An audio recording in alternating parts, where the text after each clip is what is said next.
जय श्री गणेशाय दोस्तों। आप सभी पर भगवान गणेश की अनुकंपा बनी रहे। आप सभी को संकटी चतुर्थी की बहुत बहुत शुभकामनाएं। प्रथम पूज्य भगवान गणेश आप सभी पर असीम अनुकंपा बनाए रखें। सनातन धर्म में प्रथम पूजनीय भगवान श्री गणेश जी की आराधना के लिए हर माह में 2 दिन अत्यंत ही महत्वपूर्ण माने जाते हैं। ये तिथि होती है चतुर्थी की। वैसे तो महीने की हर तिथि किसी न किसी भगवान को समर्पित होती हैं, लेकिन ये चतुर्थी तिथियाँ श्री गणेश भगवान को समर्पित हैं, इसलिए विशेष मानी जाती हैं।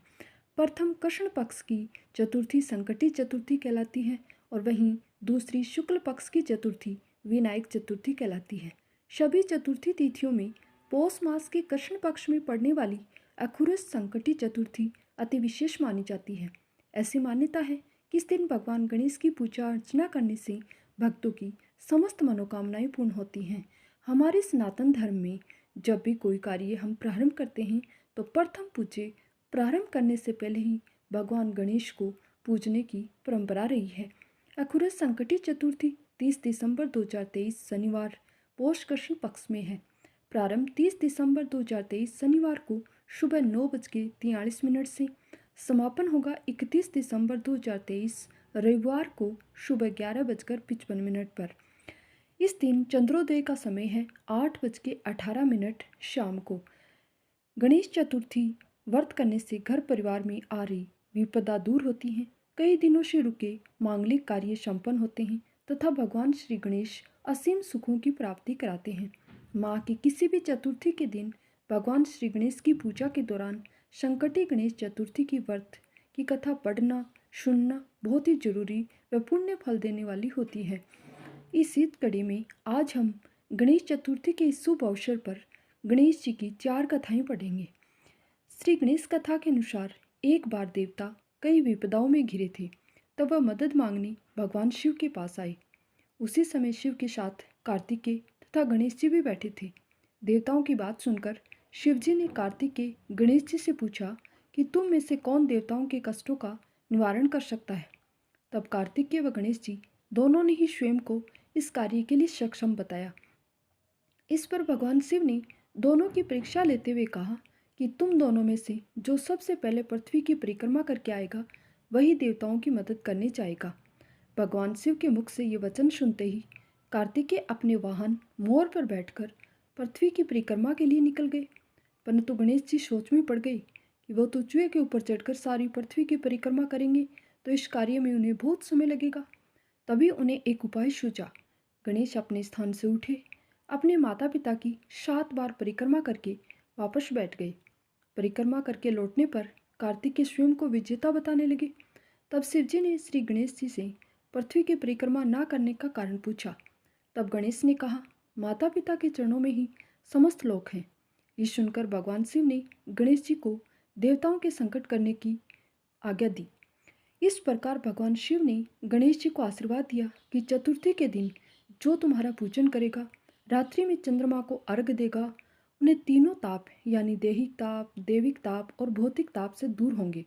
इस व्रत को करने से व्रतधारी के सभी दुख दूर होंगे, उससे जीवन के भौतिक सुखों की प्राप्ति होगी, चारों तरफ से मनुष्य की सुख समृद्धि बढ़ेगी, पुत्र पौत्रादि धन ऐश्वर्य की कमी नहीं रहेगी।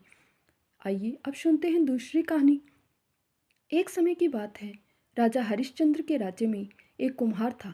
मिट्टी के बर्तन बनाता था, लेकिन वे कच्चे रह जाते थे। एक पुजारी की सलाह पर उसने इस समस्या को दूर करने के लिए एक छोटे बालक को मिट्टी के बर्तनों के साथ आवा में डाल दिया। उस दिन संकटी चतुर्थी का दिन था। उस बच्चे की माँ अपने बेटे के लिए परेशान थी। उसने गणेश जी से बेटे की कुशलता की प्रार्थना की। दूसरे दिन जब कुम्हार ने सुबह उठकर देखा तो आवा में बर्तन तो पक रह गए थे, लेकिन बच्चे का बाल बांका भी नहीं हुआ। वह डर गया और राजा के दरबार में जाकर सारी घटना बता दी। इसके बाद राजा ने उस बच्चे को और उसकी माँ को बुलवाया, तो माँ ने सभी तरह के विघ्न को दूर करने वाली संकटी चतुर्थी का वर्णन किया। इस घटना के बाद से महिलाएं संतान और परिवार के सौभाग्य के लिए संकट चौथ का व्रत करने लगी।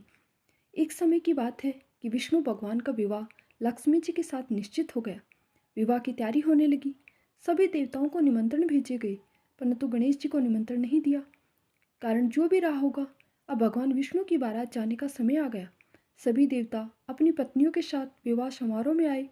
उन सब ने देखा कि गणेश जी कहीं भी दिखाई नहीं दे रहे हैं। तब वे आपस में चर्चा करने लगे कि क्या गणेश जी को न्योता नहीं गया या स्वयं गणेश जी ही नहीं आए। सभी को इस बात पर आश्चर्य होने लगा। तभी सबने विचार किया कि विष्णु भगवान से इसका कारण पूछा जाए। विष्णु भगवान से पूछने पर उन्होंने कहा कि हमने गणेश जी के पिता भोलेनाथ महादेव को न्योता भेजा है।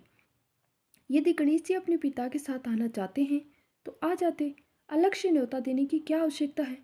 दूसरी बात यह है कि उनको 1.25 मन मूंग, 1.25 मन चावल, 1.25 मन घी, 1.25 मन लड्डू का भोजन दिन भर में चाहिए। यदि गणेश जी नहीं आएंगे तो कोई फर्क नहीं पड़ेगा। दूसरे के घर जाकर इतना सारा खाना पीना कोई अच्छी बात नहीं है। इतनी वार्ता कर ही रहे थे कि किसी ने एक सुझाव भी दिया, यदि गणेश जी आ भी जाएं तो उनको द्वारपाल बनाकर बैठा देंगे कि आप घर की रखवाली रखना। आप तो चूहे पर बैठकर धीरे धीरे चलोगे तो बारात से बहुत पीछे रह जाओगे। ये सुझाव भी सबको पसंद आ गया तो विष्णु भगवान ने भी अपनी सहमति दे दी। होना क्या था, इतने में गणेश जी वहाँ आ पहुँचे और उन्हें समझा बुझाकर घर की रखवाली करने बैठा दिया। बारात चल दी। तब नारद जी ने देखा कि गणेश जी तो दरवाजे पर ही बैठे हुए हैं। तो वे गणेश जी के पास गए और रुकने का कारण पूछा। गणेश जी कहने लगे कि विष्णु भगवान ने मेरा बहुत अपमान किया है। नारद जी ने कहा कि आप अपनी मूषक सेना को आगे भेज दें तो वह रास्ता खोद देगी, जिससे उनके वाहन धरती में धंस जाएंगे। तब आपको सम्मानपूर्वक उन्हें बुलाना ही पड़ेगा। अब तो गणेश जी ने अपनी मूषक सेना जल्दी से आगे भेज दी और सेना ने जमीन पौली कर दी। जब बारात वहां से निकली तो रथों के पहिए धरती में धंस गए। लाख कोशिश करने पर पहिए बाहर नहीं निकले। सभी ने अपने अपने उपाय किए, परंतु पहिए तो नहीं निकले, बल्कि जगह जगह से टूट और गए। किसी की समझ में नहीं आ रहा था कि अब क्या किया जाए। तब नारद जी ने कहा, आप लोगों ने गणेश जी का अपमान करके अच्छा नहीं किया। यदि उन्हें मनाकर लाया जाए तो आपके कार्य सिद्ध हो सकते हैं और ये संकट टल सकता है। शंकर भगवान ने अपने दूत नंदी को भेजा और वे गणेश जी को लेकर आए। गणेश जी का आदर सम्मान के साथ पूजन किया। तब कहीं रथ के पहिए निकले। अब रथ के पहिए निकल तो गए, परंतु वे टूट फूट गए थे। तो उन्हें सुधारे कौन। पास के खेत में खाती काम कर रहा था, उसे बुलाया गया। खाती अपना कार्य करने से पहले श्री गणेशाय नमः कहकर गणेश जी की वंदना मन ही मन करने लगा। देखते ही देखते खाती ने सभी पहियों को ठीक कर दिया। तब खाती कहने लगा कि हे देवताओं, आपने सर्वप्रथम गणेश जी को नहीं मनाया, उनका पूजन नहीं किया, इसलिए तो आपके साथ ये संकट आया है। हम तो मूर्ख अज्ञानी हैं, फिर भी पहले गणेश जी को ही पूजते हैं, उनका ही ध्यान करते हैं। आप लोग तो देवतागण हैं, फिर भी आपने गणेश जी को कैसे भूल गए। अब आप लोग भगवान श्री गणेश जी की जय बोल कर जाएं तो आपके सब कार्य बन जाएंगे, कोई संकट भी नहीं आएगा। ऐसा कहते हुए बारात वहाँ से चल दी और विष्णु भगवान का लक्ष्मी जी माता के साथ विवाह संपन्न करा के सभी सकुशल घर लौट आए। हे गणेश जी महाराज, आपने विष्णु को जैसा कार्य सारा है वैसा सबका सिद्ध करना। बोलो गजानन भगवान की जय। अब चौथी कथा है। एक बार भगवान शिव तथा माता पार्वती नर्मदा नदी के किनारे बैठे थे। उनका टाइम पास नहीं हो रहा था। वहाँ माता पार्वती ने भगवान शिव से समय व्यतीत करने के लिए चौपड़ खेलने को कहा। शिव चौपड़ खेलने के लिए तैयार हो गए, परंतु इस खेल में हार जीत का फैसला कौन करेगा, ये प्रश्न उनके समक्ष उठा।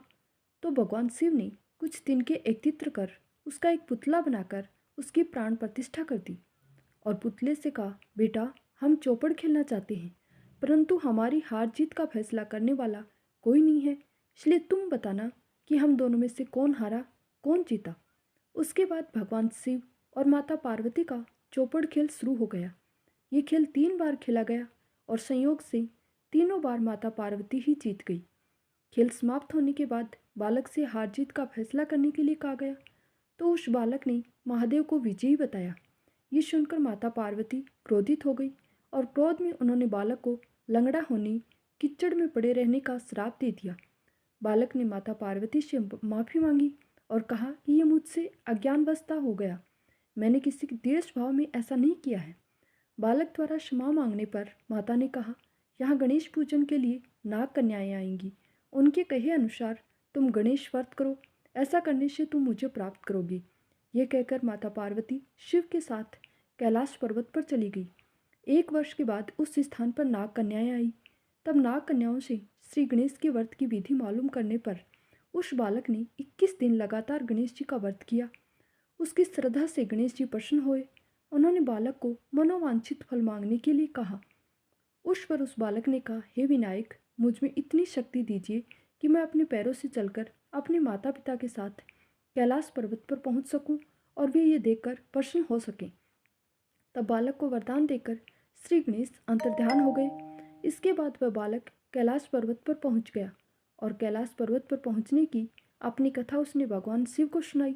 चौपड़ वाले दिन से माता पार्वती शिव जी से विमुख हो गई थी, अतः देवी के रुष्ट होने पर भगवान शिव ने भी बालक के बताए अनुसार 21 दिनों तक श्री गणेश का व्रत किया। इस व्रत के प्रभाव से माता पार्वती के मन से भगवान शिव के लिए जो नाराजगी थी वो समाप्त हो गई। तब यह व्रत विधि भगवान शंकर ने माता पार्वती को बताई।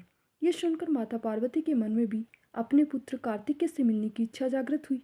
तब माता पार्वती ने भी 21 दिन तक श्री गणेश का व्रत किया तथा दुर्वा, फूल और लड्डुओं से गणेश जी का पूजन अर्चना की। व्रत के 21वें दिन कार्तिकेय स्वयं माता पार्वती जी से आकर मिल गए। उस दिन से श्री गणेश चतुर्थी का ये व्रत समस्त मनोकामनाओं की पूर्ति करने वाला व्रत माना जाता है। इस व्रत को करने से मनुष्य के सारे कष्ट दूर होकर मनुष्य को समस्त सुख सुविधाएं और समृद्धि प्राप्त होती है। धन्यवाद।